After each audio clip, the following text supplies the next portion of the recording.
Studio green films K Gnanavelraja தயாரிப்பில் சூர்யா நடிக்கும் Kanguva November 14 முதல் திரையரங்குகளில். GT Holidays, South India's #1 travel brand. You know you are special when you're with GT Holidays.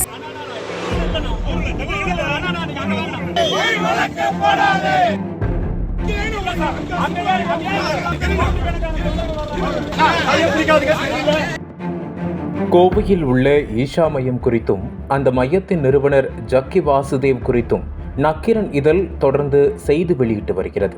இதனால் ஈஷா யோக மையத்திற்கு ஆதரவாக இந்து மக்கள் கட்சி சார்பில் கடந்த மாதம் கோவை தெற்கு வட்டாட்சியர் அலுவலகம் முன்பு ஆர்ப்பாட்டம் நடைபெற்றது.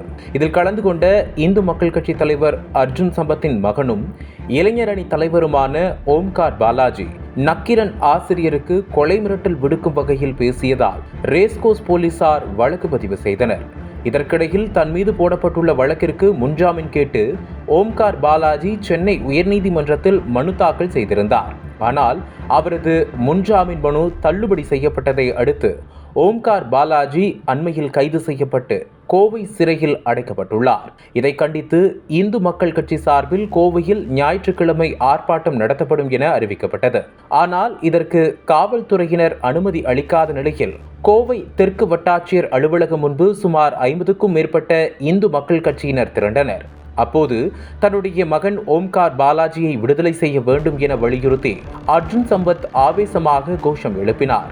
இதனிடையே போலீசார் அவர்களை தடுத்து நிறுத்திய போது அர்ஜுன் சம்பத் அவர்களுடன் வாக்குவாதத்தில் ஈடுபட்டு சாலையில் படுத்துக்கொண்டே போராடினார். இதனையடுத்து முன்னேற்பாடாக குவிக்கப்பட்ட போலீசார் ஆர்ப்பாட்டத்தில் ஈடுபட்ட அர்ஜுன் சம்பத் மற்றும் அவரது கார் டிரைவர் உட்பட 11 பேரை குண்டுக்கட்டாக கைது செய்து அழைத்து சென்றனர். இது ஒருபுறம் இருக்க, போலீசார் நடத்திய விசாரணையில் இந்து மக்கள் கட்சியினர் கூட்டத்திற்கு ஆள் சேர்ப்பதற்காக வேலை வாய்ப்பு குறித்து மீட்டிங் உள்ளது என கூறி சில பள்ளி கல்லூரி மாணவர்களை அங்கு அழைத்து வந்துள்ளனர். திடீரென ஆர்ப்பாட்டம் நடைபெற்றதால் செய்வதறியாது நின்ற அவர்களை போலீசார் வேனில் ஏற்றி அருகில் உள்ள திருமண மண்டபத்தில் இருக்க வைத்துள்ளனர். அதேபோல் இந்து மக்கள் கட்சியினருடன் வந்த டிரைவர் ஒருவர் போலீசாரிடம் சிக்கியுள்ளார்.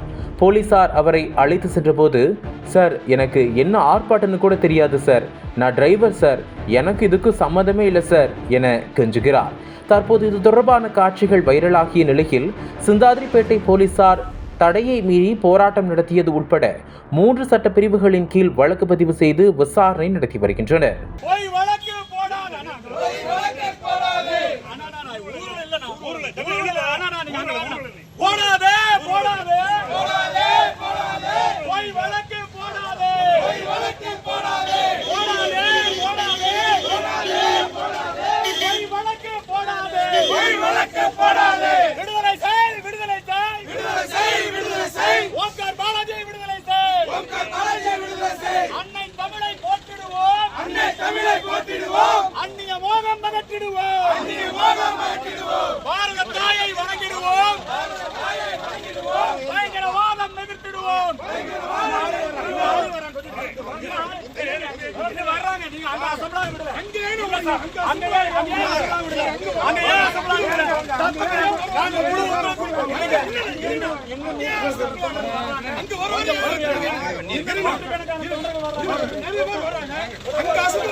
சினிமா தளபதி இன்று அரசியல் தலைவர். தடைகள் 1000 கடந்த கதைகள் சொல்லும் விறுவிறுப்பான நக்கீரன் பப்ளிகேஷன் புத்தகங்கள் உங்கள் நக்கீரன் பதிப்பகத்தில்.